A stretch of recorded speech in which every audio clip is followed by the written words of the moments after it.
नहीं, आप अपने मन की बात तो प्रधानमंत्री करते हैं ना, आप धैर्य रखिए, हम आपके हर सवाल का जवाब देंगे। प्रेस कॉन्फ्रेंस कर रहे हैं तो सवाल का जवाब देते हैं, सवाल का जवाब नहीं देना तो प्रधानमंत्री की तरफ प्रेस कॉन्फ्रेंस ही नहीं करते हैं। कांग्रेस आरजेडी को हराने के लिए आ रही है। नहीं, जनता का ये आपका परसेप्शन है, ये आपका परसेप्शन है, ये आपका परसेप्शन है कि बिहार का जो सबसे जरूरी मुद्दा है, बिहार का जो सबसे दर्दनाक पहलू है, उसके संबंध में एक पदयात्रा निकाली जाए। तो आने वाली 16 तारीख को, 16 मार्च से, जहां से गांधी जी ने चंपारण आंदोलन की शुरुआत की थी अंग्रेजों के अन्याय के खिलाफ, तो बिहार के लोगों के ऊपर जो अन्याय हो रहा है उसके खिलाफ NSY और यूथ कांग्रेस 16 मार्च से एक पदयात्रा की शुरुआत करेगी, जो पदयात्रा बिहार के विभिन्न जिलों से होते हुए आने वाले समय में पटना में उसका कल्मिनेशन होगा। पटना तक वो यात्रा आएगी। इस यात्रा का जो सबसे प्रमुख मुद्दा है वो मुद्दा है शिक्षा का, नौकरी का और पलायन का। जैसा कि कृष्णा जी ने आपको बताया कि बिहार और बिहार के लोग पढ़ाई के लिए, दवाई के लिए, कमाई के लिए बिहार से पलायन करने को मजबूर हैं। अगर हम चाहते हैं कि बिहार के लोगों को उनका गौरव दोबारा प्राप्त हो, बिहार की आवाम का आत्मसम्मान अगर सुरक्षित करना है तो पलायन रोकना पड़ेगा और बिहार के लोगों को नौकरी देनी पड़ेगी। लेकिन अगर नौकरी देना चाहते हैं तो सबसे जरूरी ये हो जाता है कि जो भर्तियां हैं, जो खाली पद हैं, उनको भरा जाए। लेकिन आप जानते हैं समय पे रिक्तियों को नहीं भरा जाता है, और जब रिक्तियों को भरने की असफल कोशिश सरकार करती है तो बड़े पैमाने पर परीक्षाओं में धांधली होता है, लूट खसोट होता है, भ्रष्टाचार के बड़े मामले उजागर होते हैं। आज भी BPSC से जुड़ा हुआ मामला, उसको लेकर बिहार के छात्र और नौजवान आंदोलनरत हैं। तो बिना नौकरी दिए हुए और बिना शिक्षा दिए हुए, शिक्षा की हालत ये है कि आप सब जानते हैं पंचवर्षीय योजना कहा जाता है ग्रेजुएशन के डिग्री को। क्यों कहा जाता है पंचवर्षीय योजना? 3 साल का कोर्स है, 5 साल में लोगों को डिग्री मिलती है। बहुत ही रेयर कोई विश्वविद्यालय है जिसका सेशन रेगुलर है, वक्त पे एग्जाम नहीं हो रहा है और समय पे लोगों को डिग्री नहीं मिल रही है। कॉलेज की हालत ये है कि कॉलेज में शिक्षक हैं 10 और इनरोल्ड स्टूडेंट हैं 25,000 और फीस लगातार बढ़ती जा रही है। लोगों को पढ़ना है, हर हाल में पढ़ना है। गरीब से गरीब इंसान चाहता है कि उनके बच्चे पढ़ें, उनके बच्चों को नौकरी मिले और उनका जीवन बेहतर हो जाए। लेकिन सच्चाई ये है कि बिहार के लोगों को अच्छी शिक्षा के लिए बाहर जाना पड़ रहा है, नौकरी के लिए बाहर जाना पड़ रहा है, इलाज के लिए बाहर जाना पड़ रहा है। और जब हम बाहर जाते हैं, उस प्रदेश का, जिस प्रदेश में मोहनदास आए थे और जिस प्रदेश ने उनको गांधी बना करके भेज दिया, वो प्रदेश जहां सिद्धार्थ आए थे उनको महात्मा बुद्ध बना करके भेज दिया, वो प्रदेश जो तमाम धर्मों का, भारत के हर धर्म का जो प्रमुख स्थान रहा, जिसका एक गौरवशाली इतिहास रहा, स्वतंत्रता आंदोलन के इतिहास में एक अग्रणी भूमिका रही, और आज भी कश्मीर से लेकर के कन्याकुमारी तक इस देश को अगर कोई बना रहा है तो वो बिहार के हाथ हैं, वो बिहार के श्रमिक हैं, बिहार के मजदूर हैं, बिहार के प्रशासनिक अधिकारी हैं। बिहार के लोग देश का निर्माण कर रहे हैं, लेकिन प्रदेश में उनके लिए कोई अवसर नहीं है।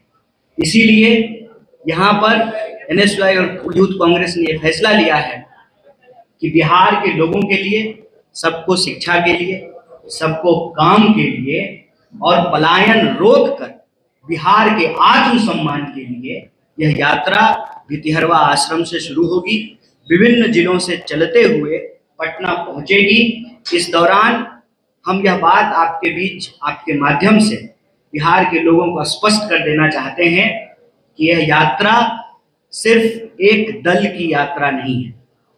यह दरअसल बिहार के छात्रों और नौजवानों की पुकार है।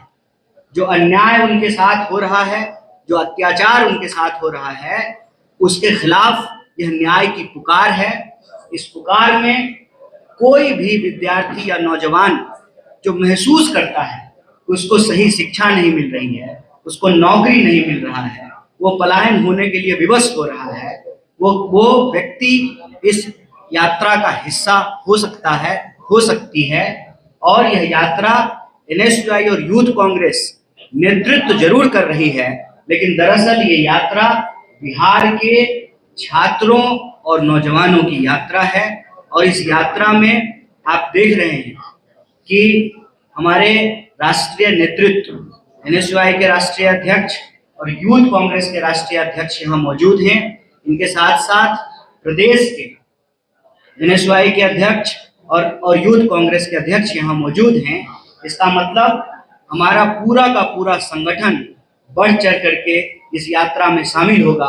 आपके माध्यम से हम बिहार के नौजवानों और छात्रों से भी अपील करते हैं कि अत्याचार के खिलाफ न्याय की पुकार के लिए आप इस यात्रा में बढ़ चढ़ करके हिस्सा लें। बहुत बहुत धन्यवाद। सबसे पहली बात, अब आपके मन में क्या है वो नहीं पता, और नहीं, आप अपने मन की बात तो प्रधानमंत्री करते हैं ना, सिंपल, अपने मन की बात प्रधानमंत्री। हम यहाँ बिहार के लोगों के मन की क्या बात है उसको रख रहे हैं। आपके मन में कई सारी चीजें हैं, कई सारे कयास हैं, वो अपनी जगह पे है। मुद्दा ये है कि आज आप बिहार के किसी चौक चौराहे पे चले जाइए, किसी से भी बात करें, तो कोई भी 1 2 3 मुद्दा पूछेंगे तो कोई बता देगा कि देखिए शिक्षा की हालत बहुत खराब है, लोगों को नौकरी नहीं मिल रही है। पटना में भी एम्स है, फिर भी दिल्ली एम्स में जा रहे हैं ना इलाज कराने, दोनों एम्स ही है। तो अच्छी इलाज के लिए, अच्छी पढ़ाई के लिए, मेरा ही उदाहरण ले लीजिए, हम तो मगध यूनिवर्सिटी में पढ़े, फिर जो है हायर एजुकेशन के लिए दिल्ली जाना पड़ा। तो हर चीज के लिए यहाँ के लोगों को बाहर जाना पड़ा। और बाहर क्या होता है, आप सब बाहर गए हैं, आप धैर्य रखिए, हम आपके हर सवाल का जवाब देंगे। प्रेस कॉन्फ्रेंस कर रहे हैं तो सवाल का जवाब देते हैं, सवाल का जवाब नहीं देना तो प्रधानमंत्री की तरफ प्रेस कॉन्फ्रेंस ही नहीं करते हैं, है ना। तो आप जब बाहर जाते हैं तो कोई नहीं चूकता है हमको अपमानित करने के लिए। बिहार में अभी जब नौकरी दी गई कुछ नाम मात्र की, तो बिहार के लोगों को नहीं दी, डोमिसाइल लागू नहीं था यहाँ, तो ना घर के हैं ना घाट के, बिहार में कुछ मिलेगा नहीं और यहाँ के लोगों को मौका नहीं मिलेगा। बाहर जाएंगे तो बिहारी कह करके गाली दिया जाएगा। हम लोगों का मुख्य उद्देश्य ये है कि जब राजनीतिक विमर्श हो बिहार को लेकर के, तो ये नहीं हो कि कौन मुख्यमंत्री कौन प्रधानमंत्री, जिसके पास संख्या होगी वो मुख्यमंत्री बनेंगे, जिसके पास संख्या वो प्रधानमंत्री बने हुए हैं। ये कोई रॉकेट साइंस तो नहीं है डेमोक्रेसी में, जिसको जनता मैंडेट देगी वो मुख्यमंत्री प्रधानमंत्री हो जाएंगे। सवाल ये है कि जनता जो वोट कर रही है उस जनता का क्या। जब हर कोई कह रहा है, आप भाजपा के लोगों से भी जाकर के बात कर लीजिए तो कहेगा कि पलायन बहुत बड़ा मुद्दा है, जेडीयू के लोगों से भी बात कर लीजिए, हर दल के लोग जब ये स्वीकार कर रहे हैं, हर नेता स्वीकार कर रहा है, हर पत्रकार स्वीकार कर रहा है, हर बिहार का नागरिक ये स्वीकार कर रहा है, तो आखिर उस धरती पर जहां एक से एक ऐतिहासिक चीजें हुई हैं, उस इतिहास की गौरव गाथा से बाहर निकल करके वर्तमान में उस गौरव को वापस करने के लिए कुछ क्यों नहीं होता। जो यूनिवर्सिटी 1907 में बन गई, जिसको ईस्ट का एक ऑक्सफोर्ड कहा गया, उस यूनिवर्सिटी में टाइम पे डिग्री क्यों नहीं मिल रही। उस यूनिवर्सिटी के पढ़े हुए लोग देश के अलग अलग जगहों पर अच्छे पदों पर सुशोभित हैं, आज उस यूनिवर्सिटी की दुर्दशा क्यों है। नए विश्वविद्यालय क्यों नहीं बन रहे, नया कॉलेज क्यों नहीं खुल रहा है, रिक्तियों को क्यों नहीं भरा जा रहा है। जो शिक्षा ज्ञान की भूमि है, कहते हैं ना बिहार के बारे में क्या कहा जाता है, ज्ञान और मोक्ष की भूमि है बिहार। तो मोक्ष लेने तो लोग आ रहे हैं गया में पिंडदान करने के लिए, ज्ञान लेने कौन बिहार में? वो धरती जो जो मनोहर दास को गांधी बना दिया, वो धरती जो बुद्ध को ज्ञान हुआ बिहार आकर के, जहां पे अशोक पैदा हुए, इतनी गौरवशाली परंपरा के बाद आज हम गाली कैसे बन गए? इसकी कोई तो वजह होगी। हम चाहते हैं कि वो वजह ये है कि बिहार में शिक्षा की हालत खराब है, नौकरी की हालत खराब है, और शिक्षा और नौकरी की हालत खराब होने के चलते ही लोग पलायन होने को मजबूर हैं।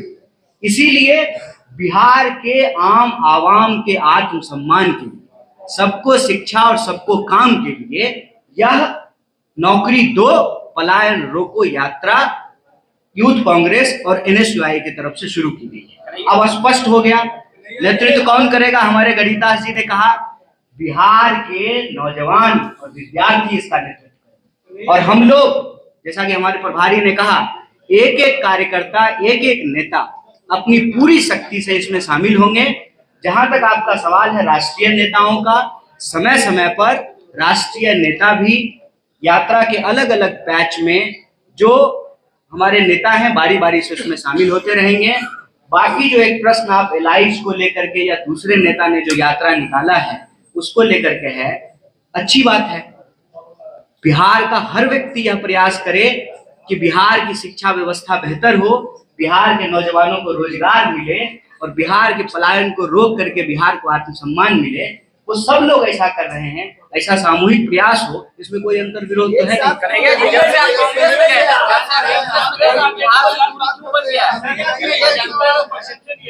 कांग्रेस आरजेडी को हराने के लिए आ रही है। नहीं, जनता का ये आपका परसेप्शन है, ये आपका परसेप्शन है, ये आपका परसेप्शन है। आरजेडी शामिल नहीं है कहीं भी, और आपकी जो पूरी लड़ाई है वो ऐसा लग रहा है कि आरजेडी पे दबाव बनाने के लिए आप। देखिए, एक बात जान लीजिए, हमारे नेता राहुल गांधी ने कन्याकुमारी से कश्मीर तक की यात्रा की। कांग्रेस का कार्यकर्ता और नेता उसमें शामिल हुए, मैं भी शामिल था, पैदल चल रहा था। तो हम उसमें सिर्फ नफरत को हराने के लिए यात्रा कर रहे थे। आप जो ये जनता के नाम से अपना परसेप्शन बोल रहे हैं ना, हाथ जोड़ करके हमारा आग्रह है, हम अपने मुंह से जो बात कह रहे हैं, या तो आप उस पर भरोसा कीजिए, वो बात जो है बिहार की जनता को दिखाइए। बाकी जो कयास आप लगा रहे हैं इसका कोई मतलब नहीं है। ये यात्रा पद यात्रा है, चुनावी यात्रा नहीं है। तो चुनाव को लेकर के आपके जो भी सवाल हैं, मेरे ख्याल से वो अप्रासंगिक है और अभी उसकी जरूरत नहीं है।